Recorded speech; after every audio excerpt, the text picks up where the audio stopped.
ओम श्री साईनाथाय नमः। Good morning, Sai morning. आइए शुरू करें एक नया दिन, नई उम्मीद, विश्वास, श्रद्धा के साथ।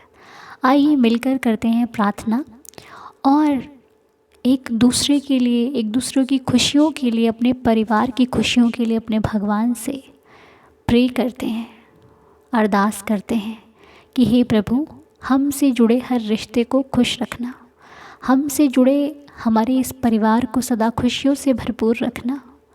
क्योंकि ज़िंदगी में जब खुशियाँ आती हैं तो परिवार में जो एकता होती है, परिवार का जो प्यार होता है, वो एक दूसरे के लिए कहीं ना कहीं बढ़ जाता है। और यही प्यार हर परिस्थिति में बनाए रखना। हम हर परिस्थिति में, सुख में, दुख में, चाहे जीवन में कोई भी पल हो, हम कभी भी आपको ना भूलें, हम कभी भी आपसे दूर ना हो। ज़िंदगी में चाहे दुख आए चाहे सुख, वो आपसे हमें दूर ना कर पाए, इतनी कृपा बनाए रखना। तो बहुत सारे भक्तों का ये एक सवाल है कि हमें गुस्सा बहुत आता है, क्या करें कि गुस्सा आना कम हो जाए, क्या करें कि हम अपनी लाइफ को ठीक कर पाएँ। क्योंकि जब गुस्सा आता है तो बहुत सारे काम ऐसे भी होते हैं जो हम करना चाहते हैं, नहीं कर पाते, गुस्सा कंट्रोल नहीं होता, हम करें तो करें क्या। तो देखिए, हर एक की लाइफ में परेशानी है, दुख है, तकलीफ़ें हैं, लेकिन फ़र्क क्या है कि अलग अलग तरह की हैं और अलग अलग मुश्किलें हैं। किसी की लाइफ में परिवार को लेकर है, किसी की लाइफ में नौकरी को लेकर के हैं, और किसी की लाइफ में अपनी प्रॉब्लम ही नहीं है, प्रॉब्लम ही दूसरों की है। कोई कोई तो अपने लिए परेशान ही नहीं है, वो परेशान ही औरों के लिए है। तो जब ऐसी ऐसी समस्या जीवन में आएंगी तो आपका क्रोध बढ़ेगा, क्रोध बढ़ेगा तो आपके अंदर जो शांति है वो भंग हो जाएगी। आप अपने लिए तो सोच ही नहीं पाओगे, आप सही गलत का निर्णय नहीं ले पाओगे। आपको ये लगेगा कि बस मैं ही सही हूँ, मैं जो कह रही हूँ या फिर कह रहा हूँ वो ही सही है और उसको सबको मानना चाहिए। और जब आपकी बात को किसी ने नहीं माना तो आपका क्रोध और अधिक बढ़ जाएगा। अब यहाँ पर सही और गलत क्या है? तो देखिए, क्रोध आना गलत भी है और नहीं भी। अब क्यों? तो मैं आपको अपने अनुभव से बताती हूँ, क्योंकि देखो, इतनी समझदार तो मैं भी नहीं हूँ, बस एक अनुभव से आपके साथ शेयर कर रही हूँ। अगर आपको अच्छा लगे तो आप मान लीजिएगा, नहीं अच्छा लगे तो जैसे आपका दिल कहे आप वो कीजिए। लेकिन हाँ, आपको जो कुछ भी बताऊँगी वो कहीं ना कहीं सही होगा। तो सबसे पहली बात कि क्रोध जो आपका है, वो आप जब भी आपको लगे कि आपको बहुत गुस्सा आ रहा है, आप ये नोटिस करना कि आपको गुस्सा क्यों आ रहा है। क्या आप जो गुस्सा कर रहे हो वो सही चीज़ पर कर रहे हो? क्योंकि लाइफ में प्रॉब्लम सबके है, हर व्यक्ति दुखी है। अगर हम कहें कि कोई संपूर्ण है, किसी की लाइफ में बहुत सारी खुशियाँ हैं, तो ये कहना गलत होगा। क्योंकि जिसकी लाइफ नहीं देखी, आपको उसकी अच्छी दिख रही है। जहाँ आप पहुँच गए, जहाँ आपने देख लिया, जहाँ आपने सुन लिया कि अरे ये भी तो दुखी है मेरी तरह, तो फिर आपको लगेगा अरे हम अकेले थोड़ी ना है। लेकिन इसका सॉल्यूशन अगर मैं आपसे कहूँ कि सॉल्यूशन क्या होगा, तो देखिए, एक चीज़ ये होती है कि जब आप भक्ति मार्ग पे चलते हो ना, भगवान के रास्ते पर, तो कहीं ना कहीं धीरे धीरे धीरे आपके अंदर एक बदलाव आना वैसे ही शुरू हो जाता है। जब आप भगवान का रास्ता चुनने लगते हो, भगवान की दिशा में चलने लगते हो, उनकी बातों को मानने लगते हो, चाहे प्रभु का संग है, संतों का संग है, जो भी जिनको भी आप फॉलो करते हो अपनी लाइफ में। और हमेशा जब भी किसी को फॉलो करो तो ये ज़रूर नोटिस करना कि आप जिनको फॉलो कर रहे हो, क्या वो सही बता रहे हैं, क्या उनके द्वारा बताई गई बातों से आपको सुख मिलेगा, शांति मिलेगी, आपका लोभ, ईर्ष्या, क्रोध इत्यादि बढ़ेगा तो नहीं। हर चीज़ क्योंकि आप समझने में सक्षम हो। लेकिन कई बार क्या होता है, किसी की बातों में आकर हम खुद का सही किया हुआ काम भी गलत कर लेते हैं। तो कभी भी गुस्सा आए तो हमेशा आप मौन हो जाओ, ये सबसे बेस्ट तरीका है। आपको गुस्सा आ रहा है, आपको बहुत गुस्सा आ रहा है, आपका कंट्रोल नहीं हो रहा, किसी ने आपको कुछ कह दिया है, आपके साथ कुछ हो गया है, आप सबसे पहले मौन हो जाओ। क्योंकि गुस्से में हम हमेशा गलत शब्दों का इस्तेमाल करते हैं। गुस्से में हमेशा हम कुछ ऐसी बातों को कह देते हैं जो शायद हमें नहीं कहनी चाहिए। फिर चाहे सामने माता पिता खड़े हों, बच्चे खड़े हों, आपका साथी खड़ा हो, जीवन साथी खड़ा हो, आपके दोस्त खड़े हों, या फिर कोई अजनबी ही क्यों ना खड़ा हो, एक बात मेरी मानना, गुस्से में कभी भी कुछ शब्दों का इस्तेमाल मत करना। थोड़ी देर शांत हो जाना, समझना, अपने आप को समझाना कि तुझे बोलना नहीं है, कुछ चुप रहना है।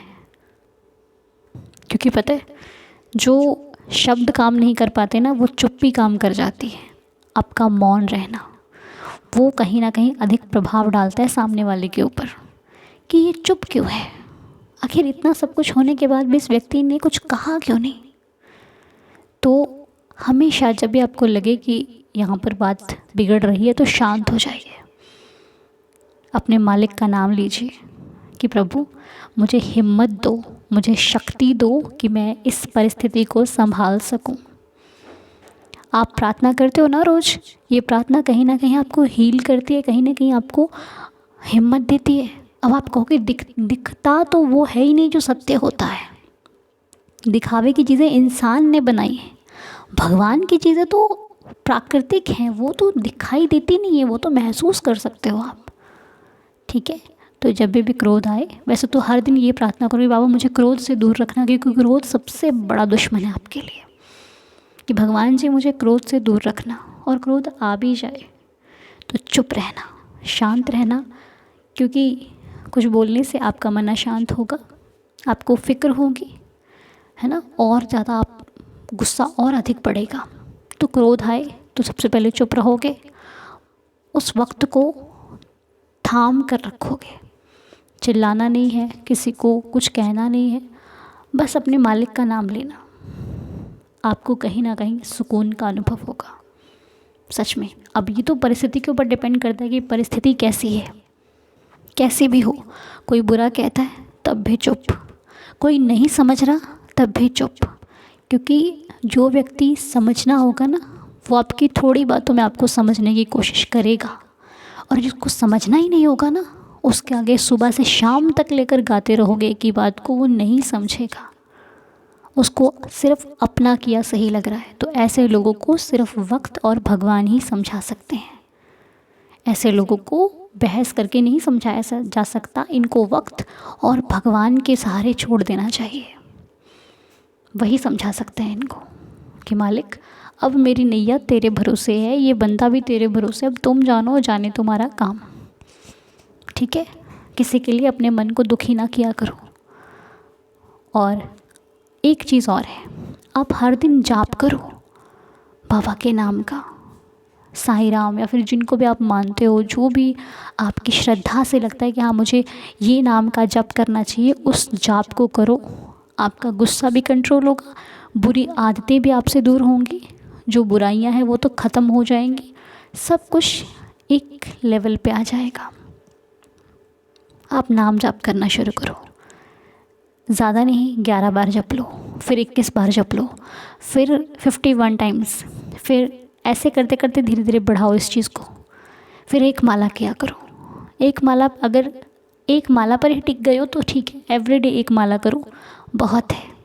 एक समय पर एक माला करो, समय स्थिर नहीं हो पा रहा तो कभी भी करो, आपकी लाइफ में इम्प्रूवमेंट्स आपको दिखाई देंगे।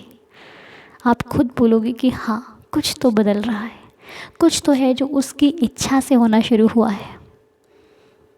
इच्छाएं भी पूरी होंगी और मन भी ठीक हो जाएगा, शांत हो जाएगा। अपना कर देखना, फील करोगे तो सब कुछ ठीक होगा। अब आइए आज की लीला को सुन लेते हैं कि आज की लीला कौन सुना रहा है हमारे इस परिवार में। तो आज की लीला जिनके द्वारा हम सुनाने जा रहे हैं आपको, तो आज की लीला मैं पढ़ रही हूँ कुशपाल जी की तरफ से, जो कि काफ़ी समय से इन्होंने लीला को भेजा है। तो आइए सुनते हैं और पढ़ते हैं।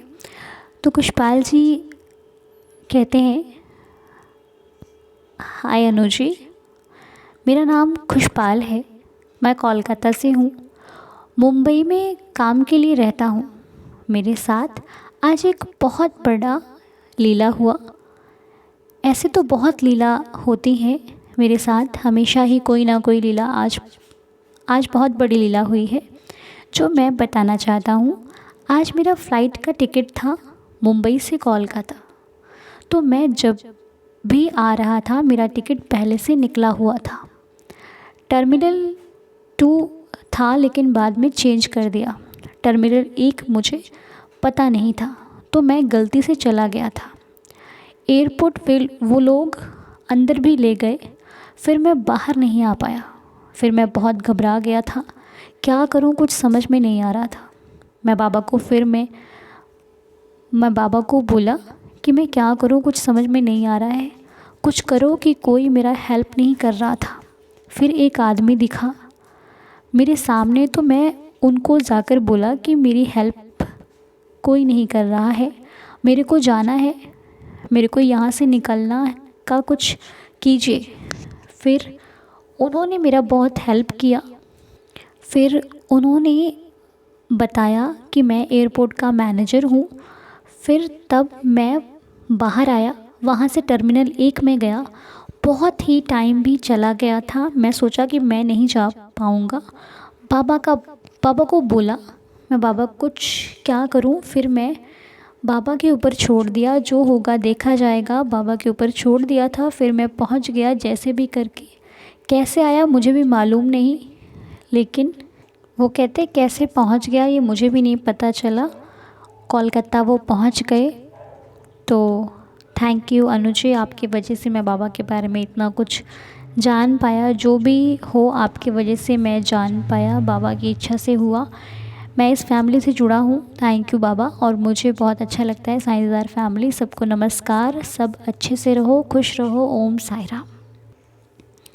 तो ये लीला थी खुशपाल जी की तरफ से, जो मुझे लगता है आपको समझ में आई होगी। अगर नहीं आई होगी तो मैं समझाती हूँ अपनी तरफ से। तो ये लीला कुछ ऐसी है कि वो कोलकाता से हैं लेकिन मुंबई में काम करने के लिए रहते हैं।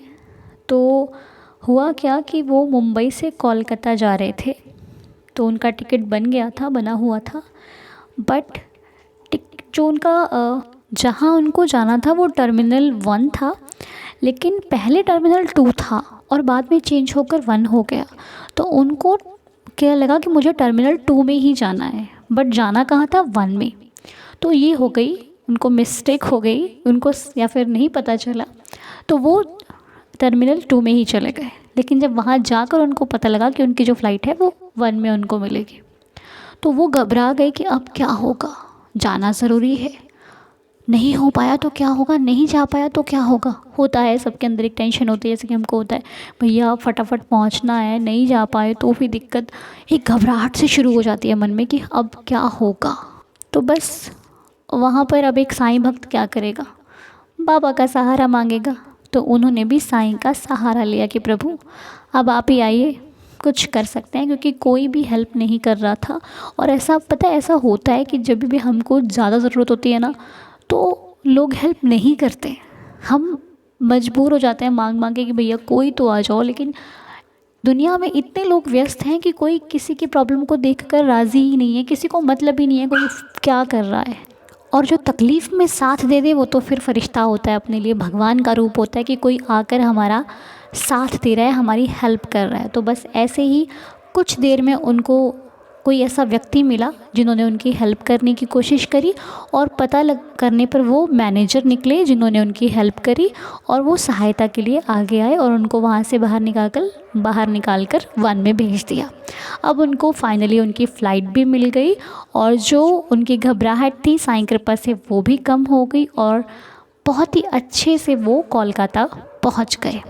अब ये लीला वो कैसे पहुँचे, क्या हुआ, ये तो साईं कृपा थी, तो इसलिए वो भी नहीं समझ पाएंगे, हम भी नहीं समझ पाएंगे। बस हमें तो ये लग रहा है कि साईं की कृपा थी, उनका चमत्कार था जो उन्होंने अपने भक्त की सहायता करी। और उससे ज़्यादा हम बाबा के बारे में जानना भी नहीं चाहते हैं, क्योंकि हम साईं को मानते हैं। जानने की आवश्यकता अब ख़त्म हो गई है।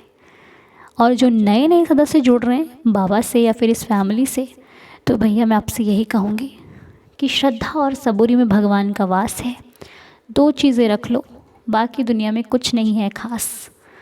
साईं पर है विश्वास तो वही है खास। इसलिए तन में साईं मन में साईं, साईं साईं रटा करो। अपने तन की सुध बुध खोकर सुध उसकी तुम किया करो। और जब तो अपनी सुधियाँ तज कर बाबा की सुध किया करेगा, और रात दिन बाबा बाबा बाबा ही तू रटा करेगा, फिर क्या होगा? तेरी हर इच्छा बाबा को पूरी करनी ही होगी। तेरी ये खाली झोली बाबा को भरनी ही होगी। ठीक है जी। तो बस विश्वास से जपिए साईं का नाम, साईं आएंगे आपके काम। तो इसी विश्वास के साथ, श्रद्धा के साथ लीजिए अपने साईं का नाम और भजिए ओम साई राम, जय साई राम। चलिए पहले 11 वचन पढ़ लेते हैं, फिर उदी हाथ में ले लीजिए अगर है। और जिनके पास उदी नहीं है ना, एक बहुत ही प्यारा सा चमत्कार आने वाला है जो कि प्रियंका महापात्रा ने शेयर किया है। वो लीला आप सुनोगे ना, फिर आपको उदी के बारे में कुछ मिलने वाला है। तो चलिए आइए अब बढ़ते हैं एक साथ 11 वचन और करते हैं आज के लिए इस प्रार्थना को संपूर्ण और दिन की प्यारी सी शुरुआत। ओम साई राम। तो बहुत बहुत शुक्रिया, हाँ शुक्रिया खुशपाल जी आपका, इतनी प्यारी सी लीला हम सबके साथ शेयर करने के लिए। और इस पूरे परिवार की तरफ से भी आपको ओम साई राम। बाबा जी खुश रखें आपको। तो चलिए 11 वचन पढ़ते हैं।